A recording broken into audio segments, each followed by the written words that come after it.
and welcome to Hello and welcome to the Deep NBA podcast. My name is Sean. Joining us today is the one and only Duncan Buff, Mr. Buffman. Yeah, how are we?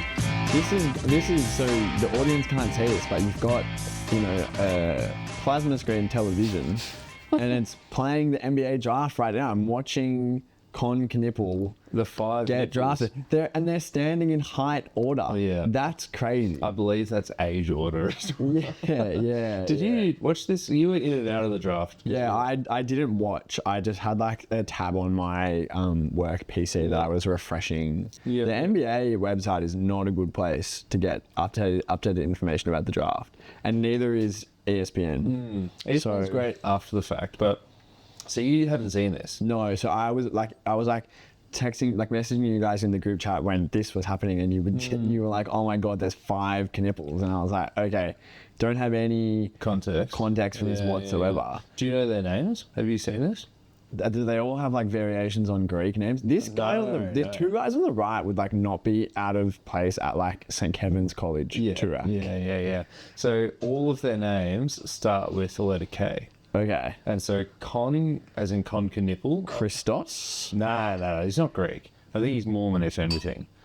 Just by the looks of. Let's fact check. I will admit right now that I did Google Ace Bailey religion today. He's not Mormon yet. Con Knipple. Con is the most normal name out of the 5. Okay. But there was a quote from, obviously these guys are getting drafted. They're dragging up all these quotes from across the ages. And one of the quotes was from the family, like, oh, why is everyone called K? And they're like, oh, to us, like, the name K is just really special and we just, like, love using it. And then everyone on Twitter's like, oh. Do you know the joke you're making? So there's Kager, Kinston, Cash, and Kid.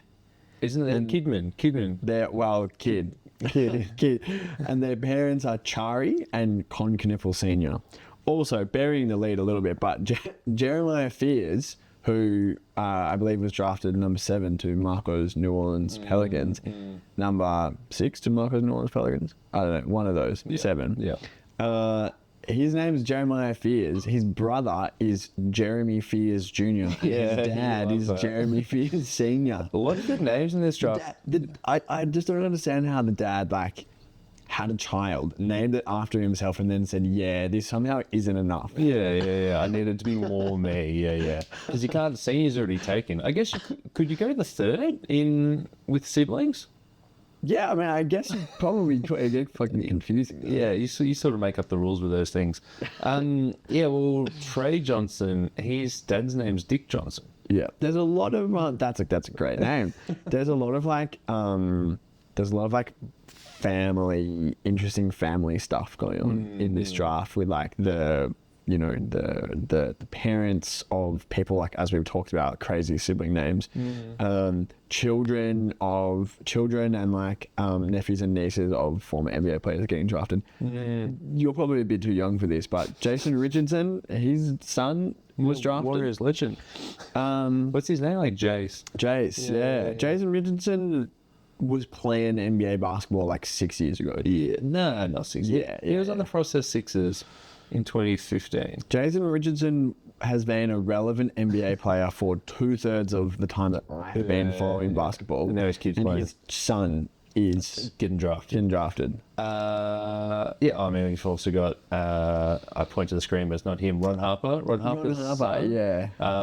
Ron Harper Jr. probably out of the league, and now his little brother's going to be, like, let's say, an all-star. I got to say, I didn't even know Ron Harper Jr. was in the league.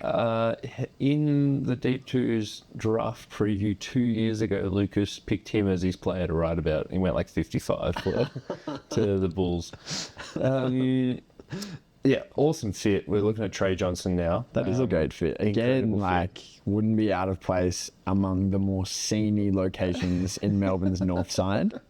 This guy's at Hope Street Radio. Yeah, that dude's at Hope Street Radio. The hats look really good this year as well. Yeah. Like, usually every single year, it's like, wow, that's a hat I would never wear unless I was just drafted. Trey Johnson's dad, Dick Johnson, has blackout shades on inside. He could be blind. Yeah, okay. Let's assume that he's not, though. He's standing like point and laugh. He's standing like he needs it as well. The blackout shades? Yeah. I would say he's standing like he's blind. Okay. All right. So I got my phone in front of me. So the draft. Trey Johnson. Dad. Let's go through the top 15, I guess. Oh, sorry, back to names. The guy who got drafted by Sacramento. There is no indication that Trey Johnson's father is blind, according to Google AI. So I love the way they word that. the guy that got traded to Sacramento. Yeah, it was like the 14th pick. His name is Neek something. Oh, yeah, I saw an Instagram post about that. Yeah, I don't think he was in the top 15. Yeah, I think he may have been 17, 18. He was named after his father's favourite player, Dominique Wilkins. Yeah. But actual legal name is Neek. Yeah. How's that? This is Jeremiah Fears. Yeah. By the way. That's the crazy thing, like, with children. You can literally just do whatever the fuck you want in terms of naming them. Obviously, in other ways, there's, like, rules. Would you name your kid like one of your friends' names, like Sean, for example? Like, I would strongly consider, like, that as a middle name. Wow, Yeah, that's like, great. Awesome. If it was a gag, you know, if like I've got 5 years time, 10 years time, 15 years time, I'm having a child, Yeah. and it's like, oh, it would be such a fucking gag if his middle name was Sean. Yeah, I would yeah. call him like regular name Sean Boffer. Awesome. My brother's middle name's actually Sean. So. Is it really? Yeah, named after a man who passed away. Wow, not me. That's great. Let's talk shop. Yeah, let's talk shop. So first pick, Cooper Flag. Do we even want to talk about this? I was actually going to say let's not talk about that. Yeah, I feel like if you're watching this, you've had enough Cooper Flag content coming your way for the last 2 months. But there's a chance that what's his name? That Daniel Gafford contract extension renders him ineligible for trade for the rest of the year. But let's not talk about that at the top of the pod. Yeah, well, we'll talk about that in 10 draft picks time. Ron Harper Jr.'s brother, again, chalk. Was it chalk or cheese? When it just goes... No, well, chalk and cheese is like two things that are diametrically opposed. Like apples but and when it goes chalk in the draft, it's chalk. So that was chalk. And Do we want to? I think this is interesting because I think I see a lot of similarities in number 2 and number 3. Obviously, like the draft really started at 3 in terms of we knew that Dylan Harper was going to as a fait accompli, but Philly and San Antonio have kind of done the same thing where they've taken like what they perceive to be best player available at a position where they already have 2 guys and the fit doesn't seem that good. Because you now have Fox, reigning rookie of the year, Castle, and the 2nd overall pick, Harper, who are all... Fox is obviously a point guard, but Castle and Harper, like, are they 1.5 guards? Like, what's the situation? Can either of them shoot? Yeah. The, you know... I think this might be a larger discussion for maybe later in the show. Well, I figured I mentioned it. No, we can do it. It's definitely an interesting chat. I think all rookies are bad and rookie guards are especially bad, right? So it's not going to be a problem next year. And the Spurs want to make the playoffs next year by all accounts, right? They're not trading for a 35-year-old KD, but they want to make the playoffs. And you're going to be better off having an all-star guard on your team rather than an all-star guard 3 years from now at the earliest, right? Yeah. I think also, I think they should explore trading De'Aaron Fox midway through this year. Yeah, well, even earlier. Yeah. This offseason. Yeah, the Dunk Dong guys have kind of suggested that, but made the very astute observation that if you did trade De'Aaron Fox, you completely ruin your relationship with Clutch. Oh, yeah. Because, you know, he very specifically wanted to go to San Antonio. He very specifically wanted to pair him with Wemby. If you then turn around and trade him after he's played 17 games for you, and you say, okay, our new access is Wemby and the 2 guards, Castle and Harper. You know, you would burn that relationship. What would you do on this? I would keep them For at least a year. Even at least, like I don't know. Well, yeah. It's tough to say, but I think there is often, and this is, I feel the same about Edgecombe at number 3. Like, there's often a binary that's imposed where it's like, oh no, like, you know, the fit's not that good, and like none of them can shoot and whatever. But like, it's going to be good for Harper and for Castle to like play alongside Fox. Yeah. Fox has made an All-NBA team. Yeah. Fox has been in the playoffs. Yeah. You know, no one else really except for Harry Barnes on on the roster has like actual proper NBA experience. Like obviously Wemby was all NBA and it would have won Defensive Player of the Year, but Wemby's 21. So these guys can learn from a player that plays the same position.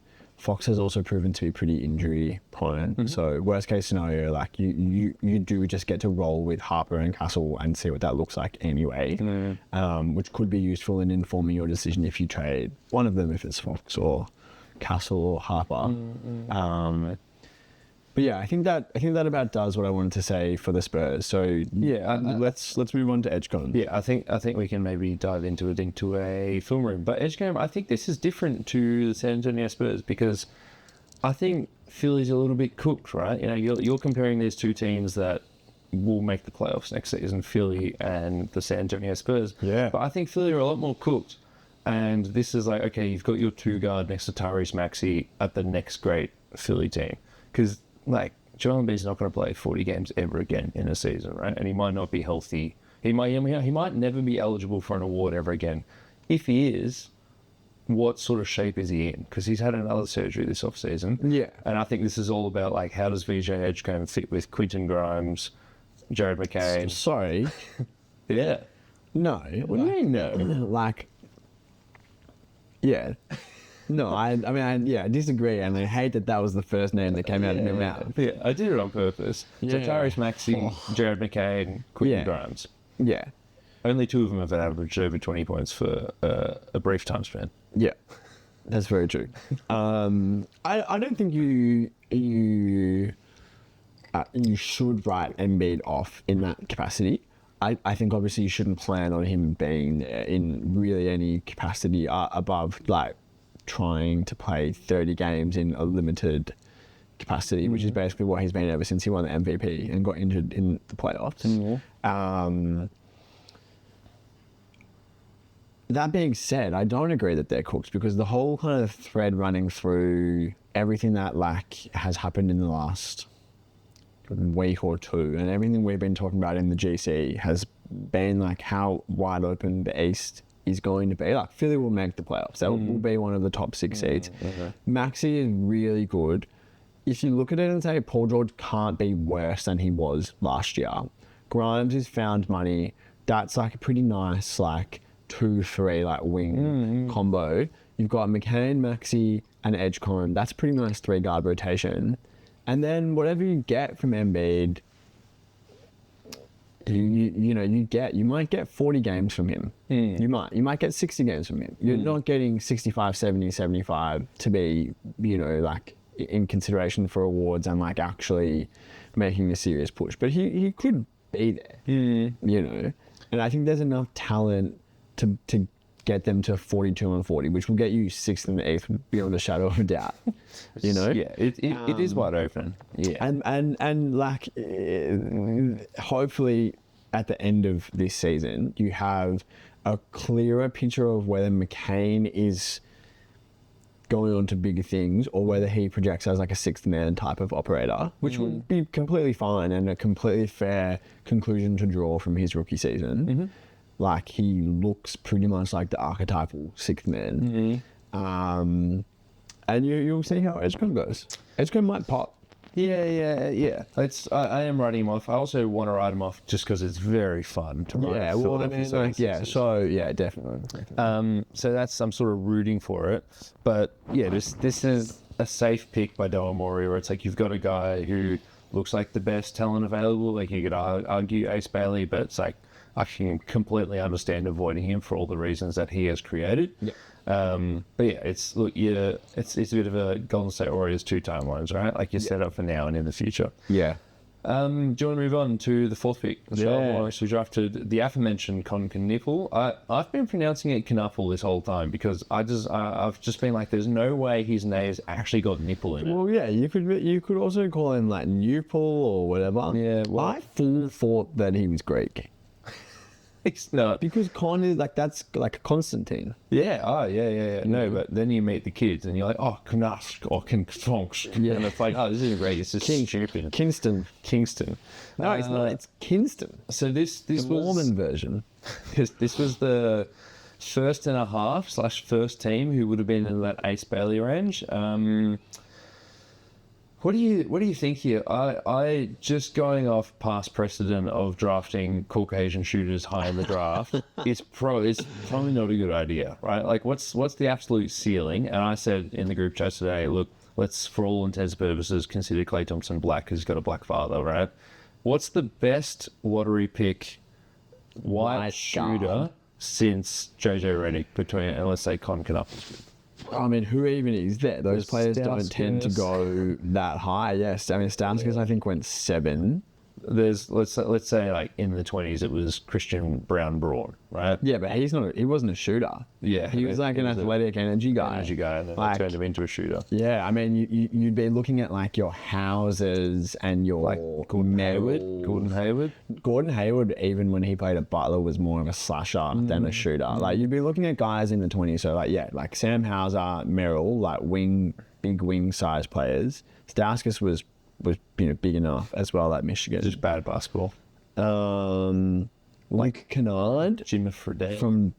Jimmy Fredette. Yeah. Luke Kennard, where did he go? Like lottery for sure. Fredette also went really high, like top 8. I think Luke Kennard was like 6 or 7 to the Pistons. Yeah. It's not good. Let's say he is JJ Redick and he's like 6'5". I think the thing with him though is that a lot of people think he can do more off the dribble than what he got to show, because from what I understand, I will cop that I wasn't watching Duke, but obviously Cooper Flagg like had the ball in his hand a lot, and they also had a traditional point guard, so he was at best like 3rd in the pecking order for ball handling. But I don't get the sense that he's just a shooter. He seems to have like pretty good game, taking people off the dribble and attacking closeouts, as well as being a good shooter. And he's like big. He's like 6'5", 220. He's like solid guy. Should be big enough that he can't get like bullied, picked on. That being said, doesn't look good. Picking him above Ace Bailey and Trey Johnson and Jeremiah Fears, who went bang, bang, bang after, all 3 of whom seem to have like some pretty legit star potential.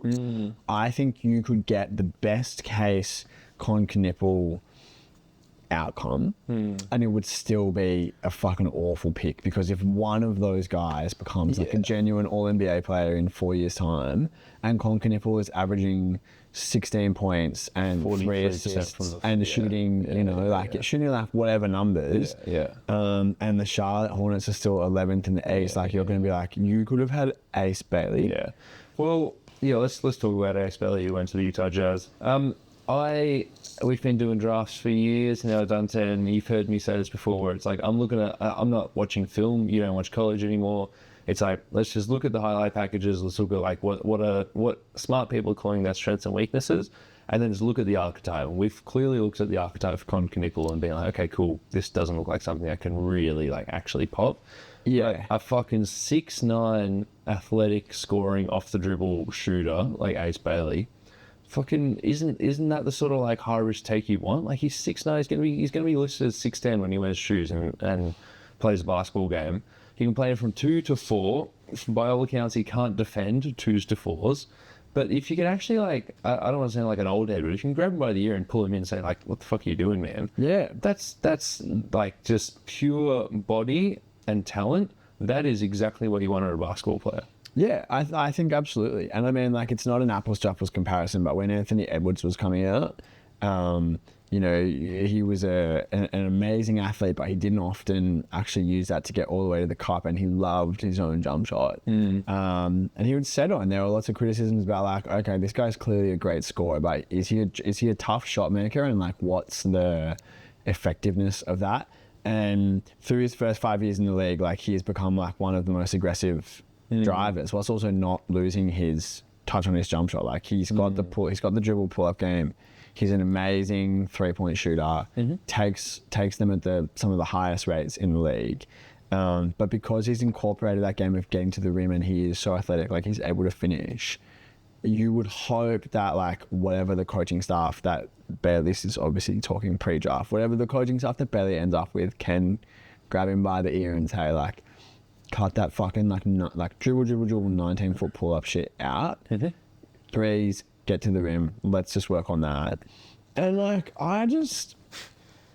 personally speaking, I'm actually not that high on that player archetype because I do question, like, he seems to be a bad defender from a commitment perspective as well. Clearly, he's very athletic. When you're a bad defender and it's not like between the ears, that to me is really worrying. And the value of a big wing like that is actually just massively reduced if you're not a two-way player. Yeah, true. Yeah, if you're a really big turnstile. That all being said, like, this whole pre-draft maneuvering thing, I think raises like some serious red flags about like his temperament and character and like what he like wants out of his NBA career. That he's not prepared to go to Philly and like learn from Paul fucking George, The guy who's your size and your archetype. who is like the best possible case scenario for like the player that you could become. That to me is really concerning. But how about whatever team fucking wants him? And this is obviously what Utah has done and what, in my opinion, Charlotte should have done. You just draft him and you say, we're going to pay you $30 million over 4 years. Shut the fuck up. Here's a basketball. Go and play. What are you going to do? You're going to sit out? You're going to fucking sit out your like first 4 seasons? You're not. You're going to play. And when you get to the end of your contract, if you still don't like it here, you're not happy, whatever, figure it out. You got restricted free agent, and I thought the lack of that perspective being articulated among the NBA cognoscenti in the last 2 weeks was really startling because usually we hear like, well, Flame guys. Yeah. but you've got like team control of this guy for 8 years. Yeah. If you want it. Yeah. Why are you scared? Pick him and figure out. If you believe that LaMelo Ball and Brandon Miller is like the core of the future, add that guy. Yeah. Add that guy on the wing. Yeah. And then figure it out. Show him why he wants to be in Charlotte because it's really good and because you're gonna like develop him. You believe in your own ability to develop the guy. I just kind of think that it's crazy. So like, Yeah, 100%. the Utah fit, like he said that he had no idea that Utah wanted to draft him. He also said that he didn't want to go to Utah. Yeah. Pre-draft, but they kind of give him everything that he wants in terms of blank check options. They have no one else on the wing who he's gonna have to compete with the minutes. He's gonna be a day one starter. There's already an all-star there in Larry Markkinen who theoretically should provide a little bit of like offensive balance for him. And like, Great coach. Is Isaiah Collier good? Maybe. Yeah. He's not. But like in terms of playing as a point guard. Yeah. Well, the name would be Keontae George. Yes. Okay. Sure. And Isaiah Collier, check the numbers, but it's like he's got like the highest turnover rate of any basketball player. no. But how many A's? How many A's? Yeah. What do you mean? Maybe he was averaging like 6 or 7 assists down the stretch. How many A's? Right. Fucking hell. Anyway, we get real stupid. Yeah, I wasn't watching Utah, but it seems like for Ace Bailey, for what he wants, it will be like great for him. Other than that, he's in Salt Lake City. Ace Bailey Mormon era loading. Yeah. I think it's a great pick. And I think if you're Danny Ainge or fucking Danny Ainge's son or whoever's in charge, this is exactly what you do. It's like, damn, we didn't get a number 1 pick or we didn't get a top 3 pick.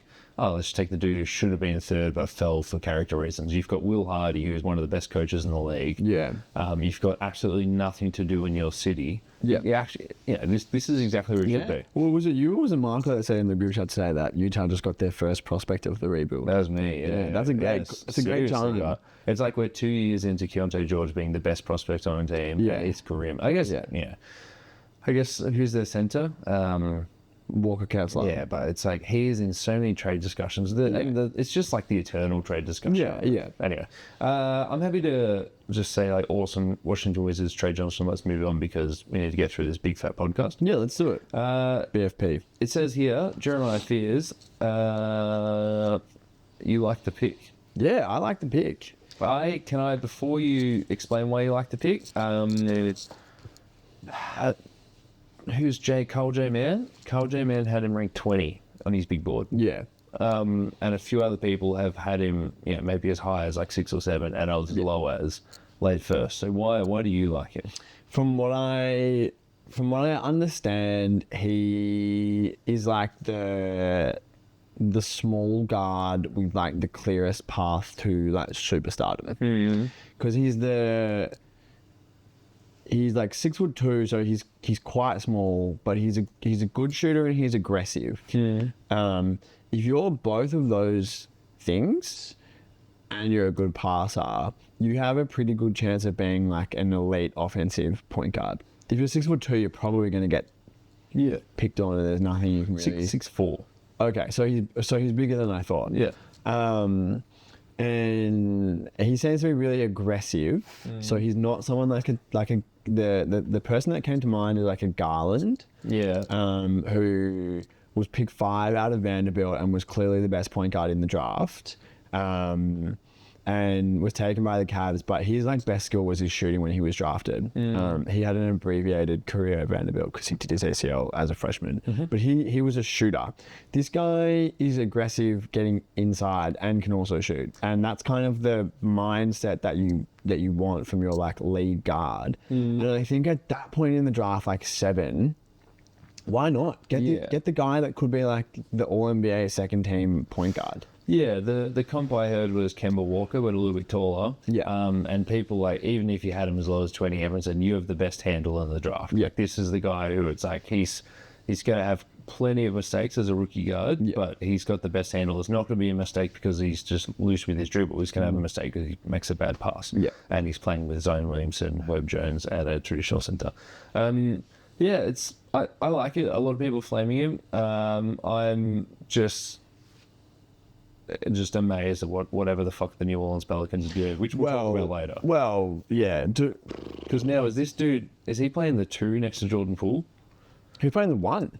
Right, but he's starting... He's taller than Jordan Poole. Yeah, so who's he guarding? But Fears is the point guard. But who's he guarding? Because I'm talking about defense. He's guarding the taller guard. Poole is 6'4". It's much of a muchness. Right. They have the same frame. Like Poole is not, which isn't a good way to build a basketball team. Well, we just talked about San Antonio and Philly having 3 guys with essentially the same frame. Like they all have all of their guards are like more point guardy than 2 guardy, and they're all 6'4". Like we'll see. Yeah, we'll see. For a team that hasn't had like a late point guard play for a while, that just got rid of CJ and who has DeJounte Murray on the shelf with an Achilles, like, I think fine, draft the point guard. And the Nate Duncan and Hollinger were talking about Fears, and they said he's going to be bad. He's going to be really bad. And like, Darren Fox was bad for 2 years. Darius Garland was bad for 2 years. Both of those guys ended up becoming, all-stars. Small guards. He's young. He's not even 19. Just take it. Yeah. That moment when they handed in the card was the last time I agreed with something that the New Orleans Pelicans did. So, and I think number 7 is a clear delineation between good prospects, maybe all-star and above, to we're now into the 3rd or 4th tier. Well, because the next fucking guy is a Russian that got drafted from the Mormon University. NYU. Mormon Young University. I just googled, he's not a Mormon, so Igor Demon went to the Brooklyn Nets. He was the first of the Brooklyn Nets 5 first-round picks who they've drafted and will be rostering at the start of next season. 5. Oh, yeah. It's like you got some 22s, you got some 21s, it's kind of rogue. Yeah, kind of. It's like, okay, whoa, you've got fucking 1, 4, and 7. It's like, no, mate, we have 8, 22. It's crazy. So this guy led the country of America in turnovers. Russian player comp is like D'Angelo Russell without a jump shot. You don't think of Russians as point guards. No, you always think of them as like stretchy 3-4s. Yeah, Sergei Karasev's. Yeah. The Kirilenko. Yeah. I mean, again, we don't watch draft stuff. We're going off the positive negatives that we watch. I just wanted to make that joke. There was a Nets fan in the crowd. Obviously, they do it in the Barclays Center, and he was Art Nets fan. There's a single Nets fan at the Nets home arena, and he was like, "Who?" Yeah. And it was not funny. Sorry, that's the Lithuania later. Toronto Raptors, Colin Murray-Boyles. So, God, did I write something funny in the run sheet? Did I? So doesn't sound like me. Brooklyn drafted a Russian and an Israeli. What is this? Loading. Yeah. Can you think of anything funny to say that? Yeah, I mean, I'm on Twitter, so it's like I've got some jokes. Were people making that joke already? Yeah, someone made a joke where it was just like, warmongers or whatever. But the best joke was, I said, whoever was on ESPN, like not Kendrick Perkins, the other guy, who's the bald one who does draft stuff. Anyway, the ESPN guy said, he's like Benjamin Seraf. Benjamin Seraf is the Israeli. The other guy. So apparently he's like an Israeli D'Angelo Russell. And someone on Twitter said, that might be the worst thing you could say about someone right now. God, little, I don't know about that comment. The Toronto Raptors drafted Colin Murray-Boyles. This is the dude who has been compared most to Draymond Green, except Nate Duncan says that he's got the highest opportunity to hit the Draymond Green ceiling. Yeah. Really bad shooter. But great, Toronto Raptors heritage pick. Literally. But you feel like the Toronto Raptors have moved away from this. That's like a Messiah pick. Does it used to work there? Let's not talk about CMB. Does that work as a TLA? Yeah, it could be. It's not. It doesn't flow off the tongue, but Yeah. One thing I would like to mention, when he got drafted, he was like, fuck. Yeah. And he voiced fuck. What would you do? And I know you've acted out in your head. Whoa, is that literally fucking Sheldon Williams? It is. Where? The beard. What's he doing there? What is he doing there? Former UNC legend Sheldon Williams. That was Walter Clayton Jr. What would I do? Would you cry? Well, I don't know. That's Sheldon Williams. Wow, that's a great get. Yeah. What a head. He was married to Candace Parker. Really? Yeah, he was I'm familiar with Candace Parker. An American basketball player of some repute. Yeah. Who said that two basketball players can't marry each other? What would I do? I don't know. Would you cry? I don't know. I've never been overwhelmed with the emotion of being drafted to a basketball team. Have you been overwhelmed with emotion? Yeah. How do you tend to handle that? Well, it depends. Sometimes cry, sometimes just elated and just make more jokes. It sort of overclocks my joke gene. They trying to do a bit with Adam Silver. I tell you what, when once we've done these ones and we've dapped in, I'm whispering something to Adam Silver. Marco said something so funny today where it's like, God, bless Adam Silver, but he looks like he licks your eyelid. He does. He has a lizard face. I would, yeah. It's all right. Well, let's talk about this guy who let's say he had both emotions. Carmen Melowak was drafted to your Phoenix Suns. The reason I mention the emotions is because he broke down in tears. Yeah, so that's I think what I would do. I would be tears streaming when I'm up there. He is also, I would say, the most deserving of crying because he's. Who are you to say which of these young men is deserving of crying? Well, I was reading about his story today. Yeah. So he's from South Sudan, formerly known as Sudan. Yeah. And he was walking along the street and someone saw him. I can't remember the guy's name. He saw him and said, wow, you look like you'd be really good at basketball. I'm not even kidding. And he said, come to Walding's camp next week. Came to Walding's camp, was very good at basketball and has been drafted 10th to the worst franchise. This was when he was like 17 also. Yeah. No. He played for the Sudanese national team when he was 16. So this would have been I had thought that he was a late bloomer? Shockingly... I guess he's probably like 19. So yeah, he probably only has been playing for like 4 or 5 years. I think longer than that. Yeah, but he's 19, so yeah. Anyway. Yeah, he's not a life. Do we want to do? Let's shoot the guy. But so do you think that it makes sense to do the pick and the other stuff now, or do we just want to do the pick and we'll do the trade later? What do you want to do? We are trying to add structure and rationale to something that has no structure and rationale. I think we should talk about them both at the same time. Yeah. Because we do have a trade section coming up. Yeah. But this is I'll intro it because you're going to do a lot of talking here. So you drafted the aforementioned center, who, from all accounts, lovely guy. Yeah. Best center prospect in the draft. Depending on what your flavor is. Pure center prospect in the draft. He's a drop defensive big. He's a pogo stick on offense, right? And then shortly after, you traded your 29th pick, which became Liam McNeely, lovely name, and the least favorable of Cleveland, Utah, Minnesota, pick in the 20s in 2029. One of your few picks that you still have to trade. Yeah. You traded those for Mark Williams. Yeah.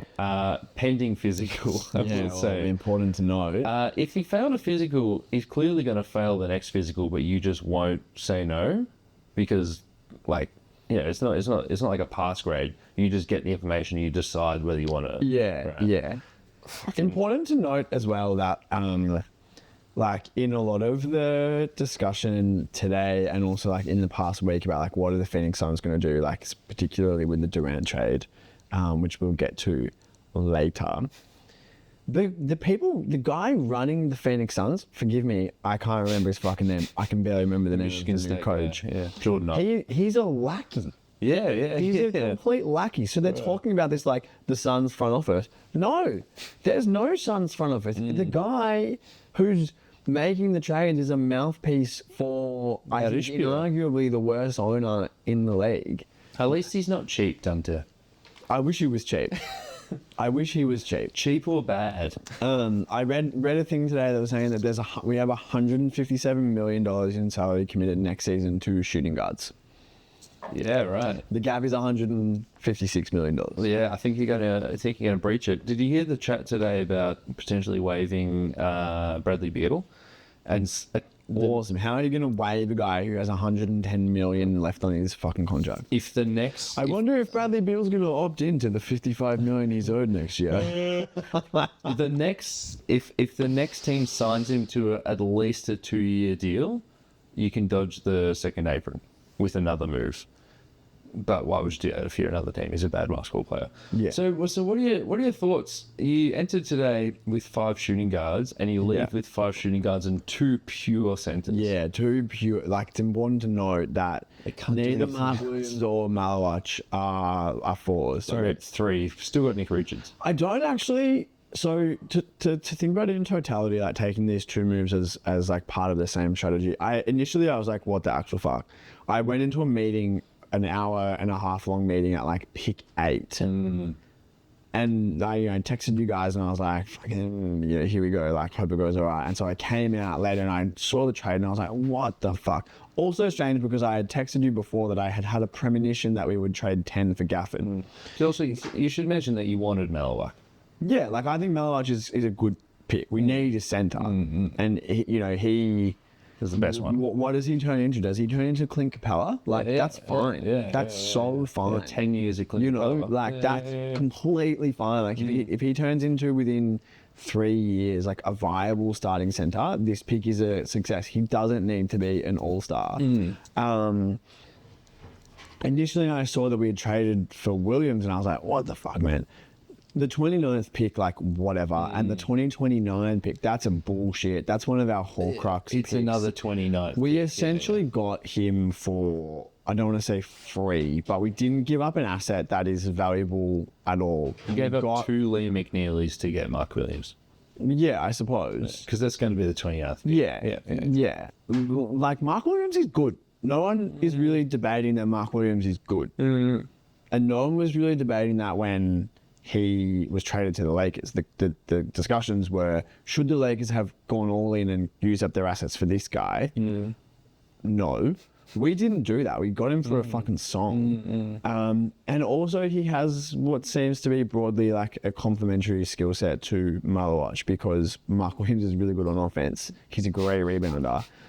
Questions remain about the defense, but that should be where Malawach excels early, because he's 7'1" pogo stick. I don't know what his reach is, but pencil in impressive number here, and that's what he did in college. So maybe you can just do offense subs every foul. Maybe we can. Rotation limit though. We only get 90 rotations. Is that true? Yeah. What's the interchange limit? Is that true? You're only getting 90 rotations? No, I was making a footy joke. Oh, right. I was making I made a footy joke too. Did you hear? I know, like, yeah, it's the same joke, just using a different word. Thinking about Malawatch has been compared to Lively, and I obviously was thinking about Gafford. I was like, okay, like, maybe it's not the worst if, like, one of these guys plays 28 minutes and one of these guys plays 20 minutes, and we just always have a good centre on the floor. There's value, mate. The problem with that is that Gafford was making $6 million playing for the Mavs the last season and a half, and Lively was making less than that on a rookie contract. I think Lively was also taking pick 10, so Lively's making less than 5. You know, Gafford's making 6. You're paying $11 million for 48 minutes of good centre play. Yeah. The logic kind of doesn't work as well when we pay Mark Williams his next contract, because if Mark Williams, he played 50 games last season and he averaged 16 and 10, shot 60% from the field, averaged more than a block a game. If he does that again, You're going to get paid. and he's 24 years old, is that $30 million? Nah, because they're going to have If he plays 65 games, if he's healthy, and then the agent can say, look, he's over that. Whatever kept him out the first 3 years of his career, like, he's over that. But the whole league knows no one's going to offer him something. It's the Phoenix Suns, Sean. Yeah. I think also you're talking about the Dallas Mavericks having 48 minutes of good centre play, which is so valuable when your point guard was the best pick and roll point guard to play with pogo stick centers. Yeah, fully. Right. In Luka Doncic. Fully. You don't have that. No. So it's like you stacking up on 48 minutes of a complementary piece is less better, not as good as having, like, the best guy to work with those two centers. I think where I come out on it is I would have preferred to, if there was a trade to make the trade, but to just take Malawatch and make the trade in another area. Like, could we package? Could we have packaged those 2 picks plus Grayson Allen and gotten a player who played any other position? Yeah, there's actually, Any of them. if you just got a random player, there's a higher chance you fall into the other 3 positions than the 2 you've got stacked. Yes, exactly. Yeah, and also you said at the start, whatever, 29th pick, Pishikaka, right? 29th pick, like, you're going to be really expensive. As you said, you got $150 million tied up in shooting guards. Get the cost-controlled dude who's the 29th pick, and if he's bad, he's still going to soak up minutes for 2 years before you're like, let's waive him, right? And what if he's good? You've got him cost-controlled for 4 years, and he's a good basketball player. Yeah, but you could just as easily make that case. Second-round pick. Well, for Mark Williams, like, what if he's good? What if he's good? We just did the whole.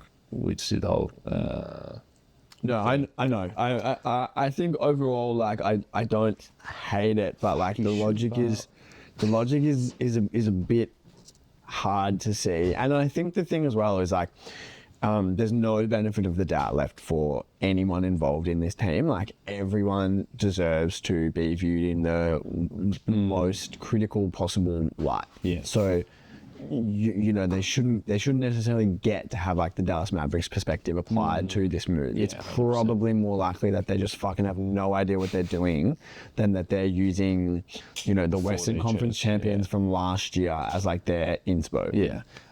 Final thing on this: if you reverse 6 months ago before the Nick Williams trade, and we went into this draft, and the Charlotte Hornets had the 10th pick, and they drafted what they believe to be the best center prospect on the board, would you say, good on them, how brave? They might have Nick Richards and Mark Williams on the roster. And don't say 7. Your exact Don't centers. forget Tejon Salon. Yeah. Well, this is like the fucking Sacramento Kings Chicago Bulls meme, but it's like, congratulations, like, you now have, like, asset play for the 2024 Charlotte Hornets front court. Yeah.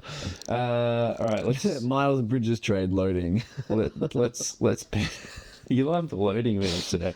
Let's power through the rest of the lottery before 6:55. Memphis Grizzlies made a trade. They traded quite a bit, actually. What's his name?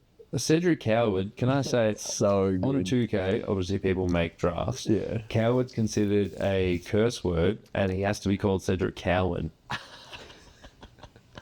Yeah, the Grizzlies, you just, like, if we're talking about how you just have to give no benefit of the doubt to the Phoenix Suns, we have to give all the benefit of the doubt to the Memphis Grizzlies, where it's like, you guys have done a great job at getting real basketball players. Yeah, do we? Yeah, I think. Have they? Well, when was the last time they whiffed apart from Zion Williams? Like all of their fucking... Jack Laravia is a good rotation piece. Jack Laravia was a good rotation piece after they declined his team option and he's gone into unrestricted free agency. Yeah. Big body Roddy. Yeah, but Zaire what was he, like the 30th pick? Yeah, but there's like all picks in the 20s. Well, this dude's 11. This is 11. I guess there's a difference there. Yeah, I feel like they actually traded on their rep a little bit, and actually the last like sort of 3 or 4 years they've not actually sourced that many like random guys. I mean, yeah, Bain at 30, Jarrett 2, who's the big guy who was caught speeding last week. Oh my god, bro! 101 kilometers in 101 miles per hour in a 55 mile per hour zone. Bro, they don't like. I'm just going to go off my experience of 50 kilometer zones. They make them 50 kilometers because it's really dense. Yeah, well, actually, you know what? The woke mob has actually fucking got us because they've made Lygon Street south of Pigden Street 40 when it used to be 60. We can't be doing that. It's not even, there's no shops on either side. Like, it's not even a pedestrian thoroughfare. Yeah, whatever. He was doing 160 kilometers an hour. Yeah, it's pretty fast. That's fuck. You're like in a 90 kilometer zone. Yeah, actually, so the Memphis traded the 16th pick this year and Orlando's 2028 first, unprotected. That 16th pick, we're not going to talk about it, but... but can we talk about it? Because there was a guy called Cedric Coward was traded for a guy called Yang Hansen, and he's from China. Yang Hansen is like, you get 7 years into your 2K rebuild, and like that's the fucking guy that gets Charlie Green's picture. No, Yang Hansen was mocked to go 40th. Yeah. And they took him 16th. Cedric Howard, I wish him the best of luck. 6'6" wing, 6'6" in the shoes, which is just what they need on that team. Noah Osengwe went 12th to the Chicago Bulls. I thought this guy was going to be a really good toolsy, like Pascal Siakam type, but he got drafted by the Bulls, so he's just going to be a bust, unfortunately. New Orleans Pelicans traded... Well, no, the Hawks traded from 13 to 23... and got the best of New Orleans or Milwaukee's 2026 first. That is maybe the best trade of the past week. If this trade wouldn't be so bad if you moved up from 13 to 3. Yeah, because this like... But they moved up from 23 to 13. Giannis is going to be 32, 33 when this happens, and he might be on a different Giannis might get fucking traded... tomorrow, or they might get traded at the deadline. And if they get traded at the deadline, you know the Bucks are going 1-29 the rest of the season. But also the Pelicans. The Pelicans are the worst team in the West already. Who did they trade for? They traded for Derek Queen. He's an offensive center. Maybe a power forward. He's an offensive center, maybe a power forward. So who's their point guard? He's fucking 19 years old. He's not even 19 years old. The New Orleans Pelicans, I think, are pretty much... barring an injury to like Wemby or like one of the Blazers guys, I don't even know who the Blazers guys are. Drew Holiday.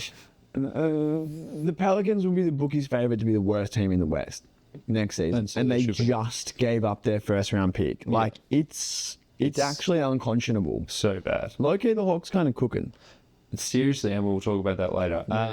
San Antonio Spurs, Carter Bryant, he rose up draft boards during the workouts. He's the 3-and-D wing that everyone's like, oh, fuck, you can actually shoot? Oh, you've actually got a great body. Like, no, pause. And then the Oklahoma City Thunder, they traded away their later picks, but they kept 15. If I was the OKC Thunder and I just won the title and I had 2 or 3 picks in this draft, of course, just get away those other picks. They actually got a little bit of value for the later picks, but they drafted a guy called Thomas Sorba. They have 14 guys under contract before the draft, so this is their 15th guy. So their roster is pretty much just set. I guess maybe they let Big Jalen Williams walk and they don't offer him in restricted free agency, and they bring this guy in to play backup. I don't know. Who knows? It doesn't fucking matter. Yeah. It actually doesn't fucking matter. All right, let's take a break before we get to the second half. You want to talk WNBA? Maybe some WNBL? Australian Opals chat? Heck, even dabble in some EuroLeague? Find the W Basketball Show on the Deep 2 Podcast Network. The NBA moves so quickly these days, it's hard to keep up. Shams and Woj are breaking stories left and right, but the Quick Time Out is right there with them to keep you informed on the latest NBA news. Stop in and let us break it down as it happens. Find the Quick Time Out on the Deep 2 Podcast Network. All right, we're back. A quite stressful 18 minutes, but we are back. Bringing the viewers behind the kimono. Fuck, we love bringing people behind kimonos. Yeah, we've secured festival tickets. So, Dante, to talking about basketball in another part of the world. Sláinte. So, I've put it in order of how I want to talk about the trades. Yeah. Is there anything you want to talk about first, or are you happy with the order? I like the order. Cool. So, the Atlanta Hawks acquired Kristaps Porzingis in a 3-team deal. Boston got Georges Niang, a 2031 second. The Brooklyn Nets got Terrence Mann and the 22nd pick, which they converted into Drake Powell. Is that from Atlanta or is that from Boston? That was from Atlanta. Boston would have been like the 29th pick. Yeah. And Atlanta get Zinger and a 20-something second. Doesn't matter. Yeah.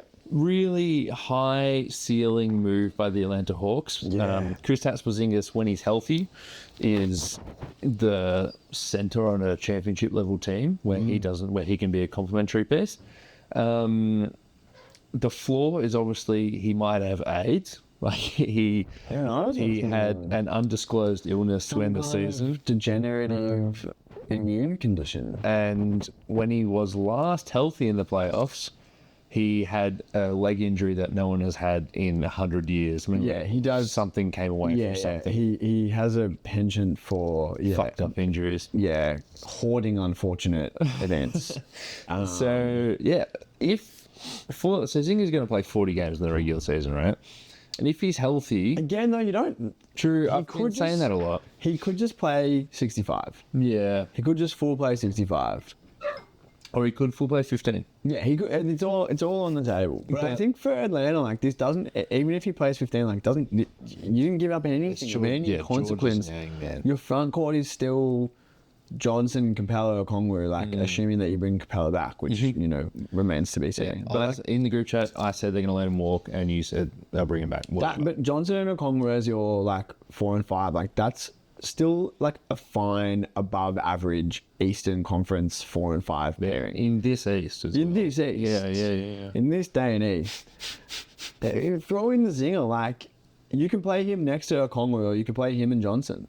Like, that's actually really good. It's so That's much fun. really good. I love those rotations where it's like you've got a triangle of two for two spots. It's like the opposite of what we're talking about with the guards for San Antonio and Philly, where they're all samey. These are they're all different sizes. They all have opposing but very obviously complementary skill sets. Strengths and weaknesses, and I guess that's what's wrong with San Antonio. They've all got the same strengths and weaknesses. This like Trae Young setting up Johnson on the roll and Zinger for the pick and pop, like that's Nice. They've got Ricochet, yeah. right? He might be even be coming off the bench. Atlanta's looking good. Atlanta, as you said in the first half of this podcast, sneaky doing good things. Yeah, ever since they fired Landry Fields. Sneaky being all right. They've got a really good coach in the villain. But yeah, I think we're both giving the Atlanta Hawks an A+ here. Brooklyn getting in on this. What did Brooklyn give up? Absolutely nothing. They took on bad salary. I think Terrence Mann can be reclaimed. He's getting paid like $40 million across the next 3 years. It's a big contract. Yeah, Terrence Mann's fine. Yeah, he hasn't been fine last year, but he could get fine. And if you're going to give him all the time to make the mistakes in Brooklyn. But also, if he's not fine, you got the 22nd pick. So fucking... But if he is fine and you decide now's not the time for you to have a 28-year-old Terrence Mann on your roster, like you rehabilitate him for half a season and get him coming and going. Bro, if you're trying to save money, if you're the Denver Nuggets and you're like, oh, we really want to get off Michael Porter Jr., oh my God, we can save $20 million and get a better 3-and-D wing. Oh yeah, let's do that. We'll give you whatever picks you want. Fully. It's right there. So, and for Boston, and I think actually we should, once we discuss this trade for Boston, we should bring in the the Boston and Drew Portland trade and just yeah. discuss those one. But I really like this for Boston, and similarly with the Drew trade, like the theme is they didn't have to give up any assets to get off their salary, and clearly getting off their salary was really important to them. Now that it seems unlikely that they'd be competing for even well, I was going to say even an ECF berth, but in this day and age, who fucking knows? Clearly, they wanted to get off salary so they're not paying the repeated tax. And when Tatum is back healthy, not having paid the repeated tax next year means that they'll be able to go back into the tax and over up to the second apron the next year and really maximize their championship equity. So getting rid of Porzingis, who is still a really good player but has all of these like injury clouds over him, and not having to give up anything not paying whatsoever. And the other thing I guess for Atlanta is he's also on an expiring. He's owed $30 million this year, and he expires after this year. So if it didn't work, and he does have some kind of snake bit voodoo shaman curse on him, you just walk at the end of the season, and it'll open up a whole bunch of cap space. And you've still got your starting 4 and 5 in Jalen Johnson and Onyeka Okongwu. Yeah, I know we were talking about the Boston side of things. But Sorry. no, but like I started it. Like it's just awesome for Atlanta. Yeah, and so George is knowing he's going to be an $8.2 million expiring contract. And who's playing the 4 and 5 for Boston? Like Al Horford is playing both positions. Yeah, I think Georges Niang might start on opening night. They save so much money. The fact that they've shared, so from the second trade that went away, the Drew Holiday trade, they shared like $10 million. This is like 31 down to 8, and they haven't given up a single first round pick to do it. Can I tell you the bigs on Boston, and you tell me? Can I guess them? Yeah, I did. But you just tell me. You tell me if you think that they're a starting level NBA player. I think Neemias Queta is quite good. Okay. Luke Cornett's going to start on opening night. Yeah. He's probably going to get the taxpayer MLE, I think. I think he's an above minimum. He's starting ahead of Al Horford? I think Al Horford's going to chase a ring somewhere else. I think he's leaving in free agency. Do you think he's leaving? No.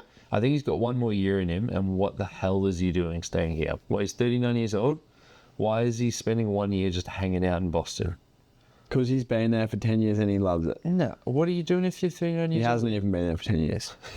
Once you add him up. He's a Celtic though. You're talking too much soccer, man. You're talking too much like do it for Bro, the badge. soccer, the whole thing is like, this is my boyhood club.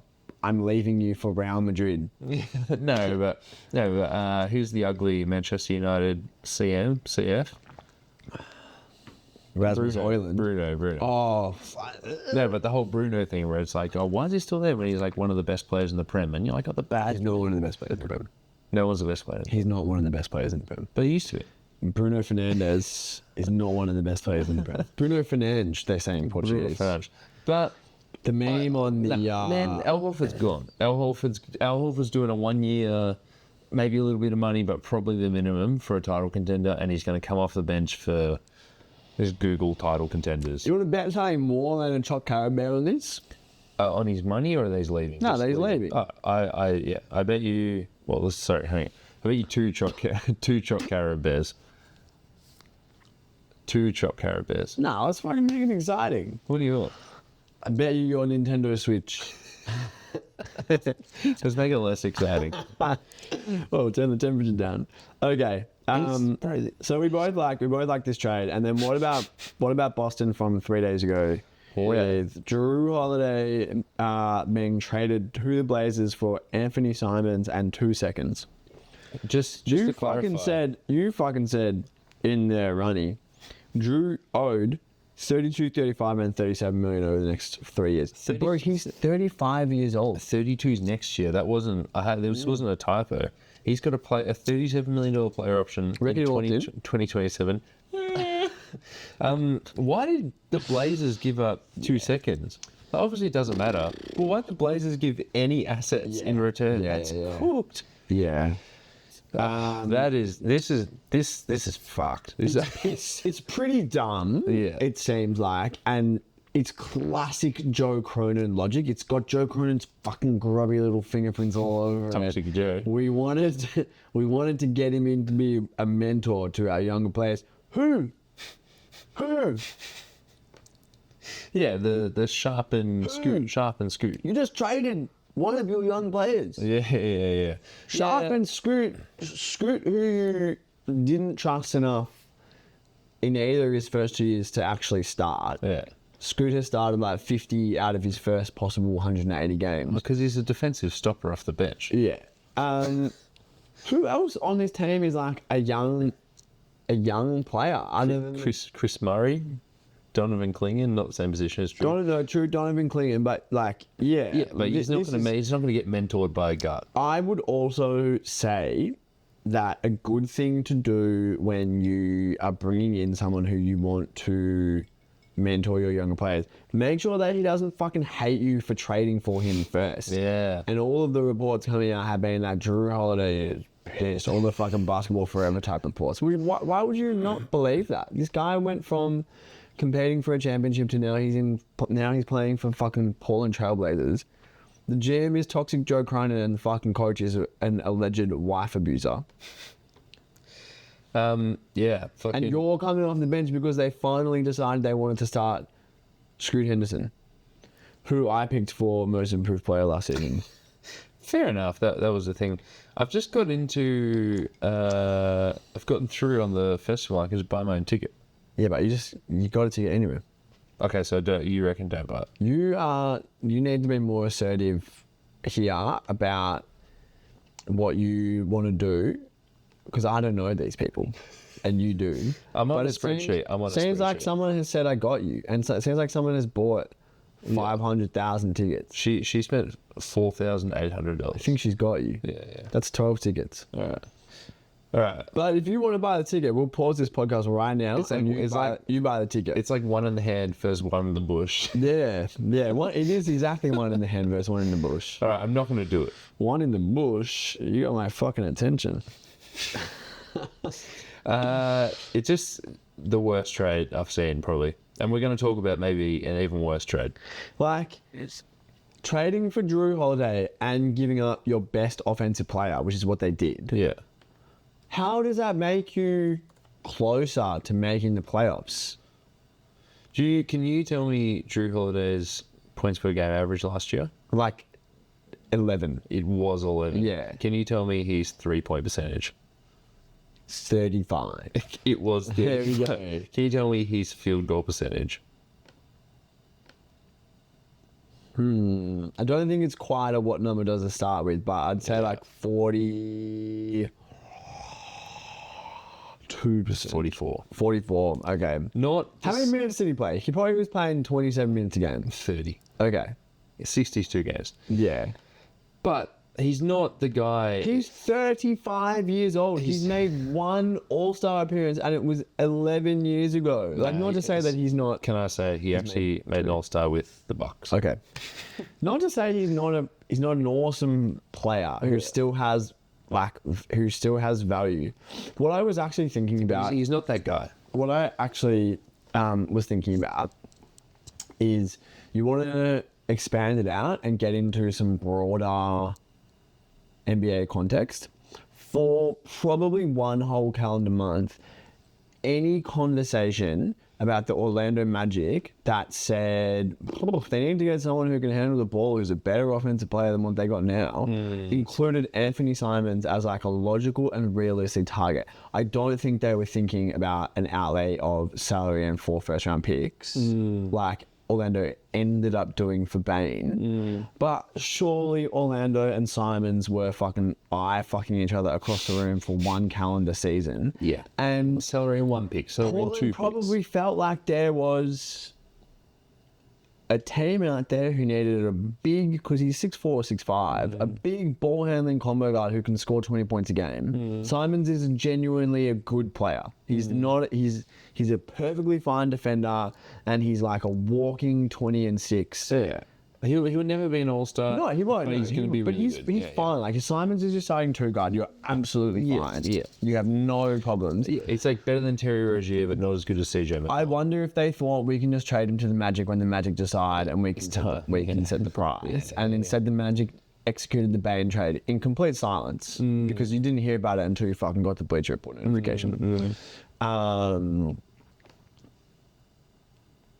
And they panicked. Yeah. Or maybe panicked isn't the right way to frame it, but their first best option was taken off the table. A team who had draft capital and need, and they didn't get the deal done, and so they've traded it for like a locker room guy. Simons was their best asset, assuming that they're not making Shaden Sharp available. Or Denny. Denny's getting 15 mil for the next 4 years. I mean, I'm the driver of the Denny bus, apparently, at least in the Deep Two podcast network. Partially because Lucas is like one step away from a Denny assassination attempt. You know, like. Yeah, they got a locker room guy for 3 years. He's not going to be a good on-court guy. He's just going to be a locker room guy getting paid $37 million. This takes them in such a backward step for their actual competitors. Because we know they want to be good because they keep telling us that they want to be good. Yeah. Before we talk about the next trade, would you have rather just traded Anthony Simons because he's expiring, right? So there's teams that want an expiring contract. Would you have rather just traded him for CJ McCollum or Jordan Poole? CJ McCollum back to Portland. Yeah. I mean, if you want the vet, if you want the vet. Because actually I was going to say because of the money, but Drew Holiday is literally. Yeah, probably. He's making. You owe him $100 million. I mean, you're asking me to choose between a rock and a hard place, I guess. Can we talk about it for Boston? Yeah, because I love it for Boston. I for Boston, I thought this was going to be their starting one or two when Jason Tatum returns because he's 25 years old, right? Yeah, I also kind of thought the same. I'm hearing from multiple podcasts that they want to move on. That's a flip. Well, yeah, and you know what? If it's not, even better. Like Simons and White, like that's a good backcourt. Yeah, that's a good backcourt. Yeah. And like Simons is that he's like, is he like the, you know, like I don't know. Say that he's just, let's just say that he's a two, just for argument's sake. Yeah. Is he like the 12th best two in the league? Nah, he might be the 20th best two. Nah, he's higher than 20. Don't pull up a list of twos right now. No shooting guards. Is he between the 12th and the 17th best two in the league? Yes. Yeah. Not good enough that if you had the opportunity to bring in another guard, that you couldn't just do it. Yeah. He can play both. And he's big enough. God. He's big enough that he can play the one, or he can play the two next to a smaller guard. And he and Derek White are basically the same size, and they have like, again, pretty complementary skill sets because where White is like a good, not great offensive player and a great defender, Simons is a really good offensive player and an okay defender. It just meshes nicely. They're both big enough that neither of them's going to get picked on. White is a fucking all defensive player. If you want it, he's earning $30 million. So like, okay, maybe you're not paying him $30 million. Maybe you do want to re-sign him and it's like 4 for 100, or it is $30 million, it's 4 for 120, or you don't like what you see, it doesn't work, and you let him walk, and you just clear more salary space. No, it's what number is he? According to PER, he's 35. Yeah, like what's PER? It favours the bigs. Ty Jerome was the highest ranked shooting guard in PER last season. That's why you want to talk about it. So he's making $27 million next year. I think whether you want to flip him, whether you want to keep him, because I quite like him as the scoring guard. Yeah, I think it's the players that you're talking about, that you've just mentioned. So we're talking about Drew, we're talking about CJ, we're talking about Jordan Poole. It's literally fucking trading a grenade with the pin pulled. And Boston has the luxury of being able to say, do we want to use bird rights on Anthony Simons? Maybe. But yeah, you get a year. But we don't have to. You get a year to find out. Yeah. Again, I think this is a A+ trade for the Celtics. If they don't want him, in February, the Bulls will trade for him. Yeah. The Bulls, The Bulls will trade for him. Yeah. No, let's not get into the suitors. That's a different pod. Just a horrible trade by the Blazers.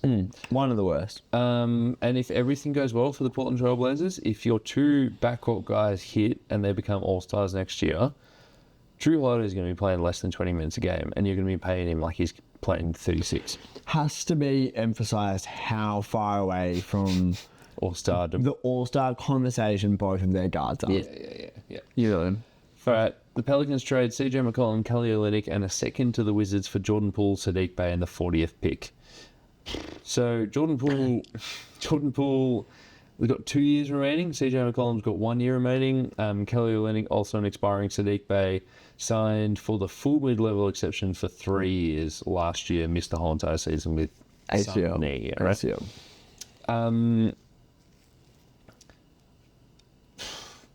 Yeah.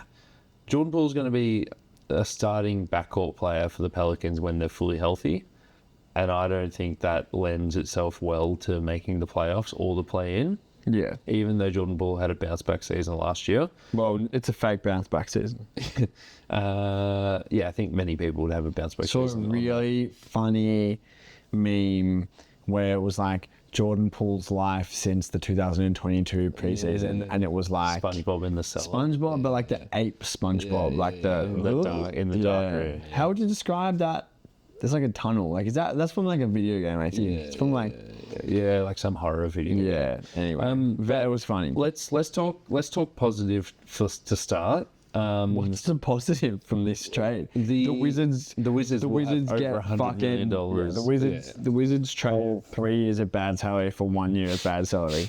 The Wizards will have over $100 million open in the 2026 All they had offseason. to give up to do it was Sadiq Bey, who never played a game for them.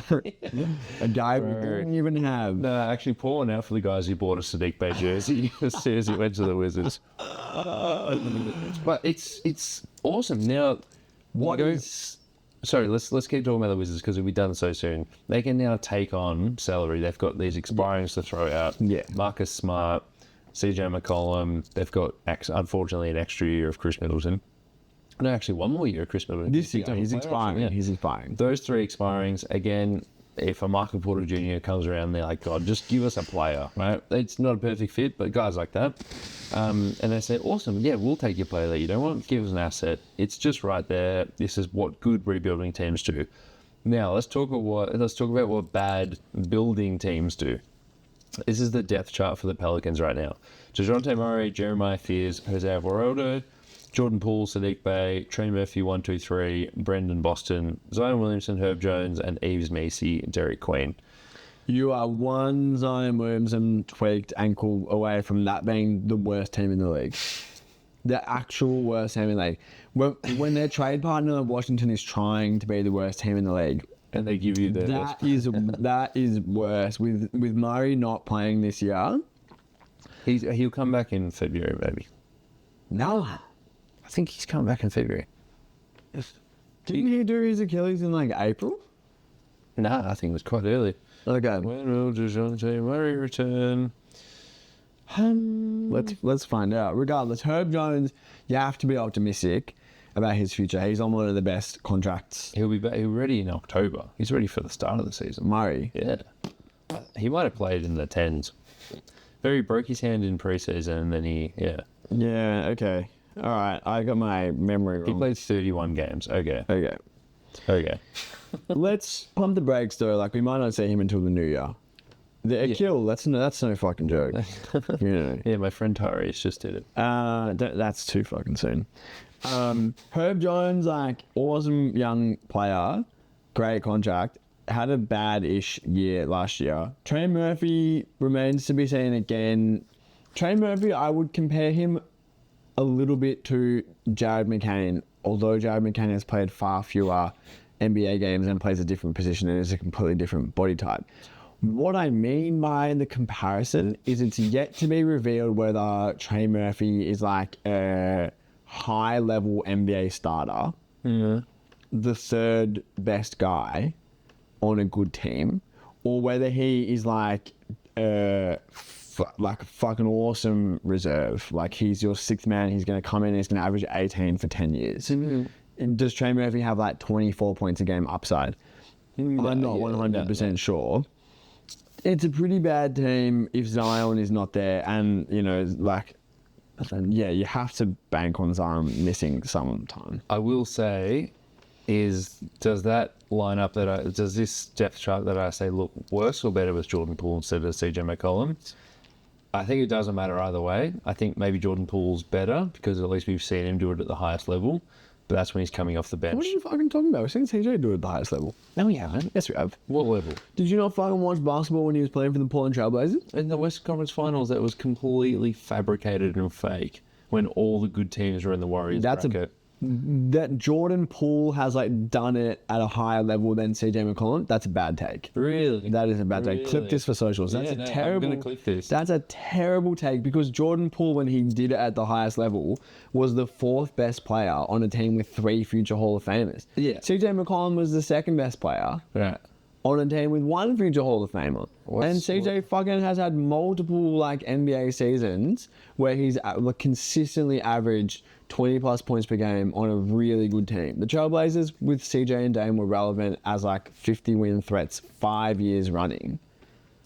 Jordan Poole has had 1 significant season in his NBA career. Alright, it was a bad take. Bad take. Clip that. Let's get the boy to clip that. So they beat the Denver Nuggets in 7. That was the Rodney Hood series. The RHS. The fact that they're not calling it the CJ McCollum series speaks of volumes. Yeah. And in the first round, they beat the Oklahoma City Thunder 4-1. That was the Dame bye-bye. He was pretty good. Dame? Yeah. Yeah. Also in the Chili's. It's... I don't know. Let's move on. Let's from move this. on, yeah. To answer your question, it's fucking terrible either way because Jordan Poole is just CJ McCollum. Like, it's just like replicated. They just have different money. And it's worse for the Pelicans. Yeah. We've seen... way worse for the Pelicans. And we've seen DeJounte Murray not make up with his defensive abilities. DeJounte has not been a great defender since he left San Antonio. Like, that is put to bed. Like, he has not been bringing it on that. And he's certainly not going to be bringing it, off of the injuries that he's had. Just before we keep going, I'm just going to check to make sure we're still recording. Bloody hell! Are we? Hope so. Yeah, we are. All right, let's get into the meat of the pot. Enough with the intro. Do you want to wrap with this one, or you still got 10 more minutes in? Yeah. I got as long as you want. We've been going for a while. Yeah. The Houston Rockets trade for Kevin Durant. The Suns get... We'll finish on this. The Suns get Jalen Green, Dylan Brooks, and the 10th pick, which we now know turns into Malawak. And 5 seconds, which is actually quite Watch those get spread like dandelion seeds around the league ASAP. For the Royce O'Neals. Would you like the worst of Cleveland, Utah, and Phoenix's 2032 second round pick? Because I'll give it to you. We'll have to protect the make that top 35. Make that available in trade discussions. You're a Phoenix Suns fan. For now. What are your thoughts on getting Jalen Green, Dylan Brooks, and Malawak? Shit return. Yeah. It's shit return. What were the other returns though? Like Andrew Wiggins and a handshake, or... Well, it seems to be that Miami never actually proper... Apparently Nikola Jovic wasn't on the table. Yeah. Let alone their good young role players. Fine. Nikola Jovic is like low-key not good. No, I can't believe he wasn't not even low-key. Like he's not... a needle mover. I can't believe we're still talking about him 4 years in. Whatsoever. The only confirmed thing that was on the table that would have been better is Randall and DiVincenzo from Minnesota. Yep. Oh my God, Nikola Jovic was born in Leicester. The North Midlands. Bloody hell. Shout out to my friend and old housemate Lawrence Sudler, also born in Leicester. He's actually spent 3 years in the NBA and he's 22. Did you know that Leicester has the highest concentration of Indian immigrants anywhere in the UK? No. Yeah. Did you know that Dortmund has the second highest Japanese population outside of Japan? Really? What is it about Dortmund that brings the Japanese there? The Second World War. What happened? After the Axis powers folded, there were a lot of people living in the... Are there lots of Germans in Japan? Maybe. When I was there, I saw a lot of French flags. Yeah. But, they said, hey, the war's finished. Access powers don't really exist anymore. If you want to stay here, you can. So they came up with these visas for Japanese people to stay if they happen to be there or move. From Japan. So when we traded Kevin Durant to the Brooklyn, traded for Kevin Durant, we traded Mikal Bridges, Cam Johnson, and 5 first-round picks, basically. Yeah. Mikal Bridges went on to be like a fringe all-star / like high-level starter who himself was again traded for 5 first-round picks from the New York Knicks. The New York Kings. Cam Johnson has continued to be an extremely high-level role player and has continued to be like a bit injury-prone and like not always there. Yeah. How much of that is his body and how much of that is he plays for the Brooklyn Nets and they've been tanking? Who knows? We got 2.5 awesome years of Kevin Durant where he played really, really well and it didn't fucking matter at all for the success of our basketball team, which I continue to think is in large part an issue with the coaching because him and Booker never grew out of a your turn, my turn. Yeah, which is just impossible. It's so hard to... They were both in the top 5 most efficient... basketball players. Most efficient isolation scorers last season, and they were 1 and 2 in isolation attempts. Yeah, so that was insane. That was what they haven't been able to get it to the offense was, and both of them are the same kind of isolation player. They want to get to the mid range and then rise up and take their shot. So it never really worked, and it's a generational asset mismanagement play. Like you got nothing functionally out of the Kevin Durant trade. Nothing. We have nothing to show for it. We won 49 games one of those years. The other season and a half were a complete fucking disaster. And we just traded Dylan Brooks is a good trend. Fine. But I actually want to hear what you think about Jalen Green being on your basketball team. It doesn't matter what I think about Jalen Green being on the basketball team because you can't make a rational assessment of Jalen Green on a basketball team that has Booker, Beal, and Grayson Allen, where Ryan Dunn and also Iguodala, who are sophomore players who were like fine as rookies, are your only 3 and 4 on the roster, and when you don't have a point guard, you can't make a reasonable assessment of Jalen Green on that basketball team because it's not even. It doesn't even approach being an ecosystem where Jalen Green would ever flourish. fit, let alone flourish. Where's he going to play? Yeah. He's not a point guard. Well, let me ask you. Are we back to playing Booker as the point guard because that's not great. Booker made All NBA two times in 3 years, and was over that time, the second best shooting guard in the league in whole after Shea.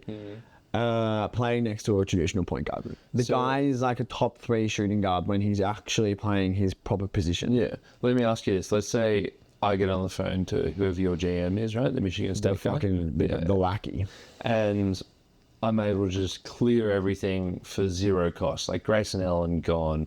Dylan Brooks traded for just a starting level power forward. Right? Why are you saying those guys are not the other guy?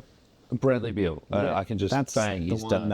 Dylan Brooks and Grayson Allen are not the problem. But let's death clause, right? Let's say I find a way to knock him off. Hitman. And you've got the only shooting guard size people on your roster, Devin Booker and Jalen Green, and you're like, bang, can we make this work? Do you think those two can coexist if everything's built around? But not strongly enough that you should break them up. Yeah, not strongly enough that I think it'll be a disaster. What I think about that is if there's a Washington, New Orleans, Portland type of team that wants to give up assets to take on an average shooting guard with money left on his contract, we should trade him for what we could get. And if there's not, and we rolled in with a 1-2-3 lineup of like point guard, Devin Booker, Jalen Green, or even Devin Booker, Jalen Green at the 1 and the 2. Like that's not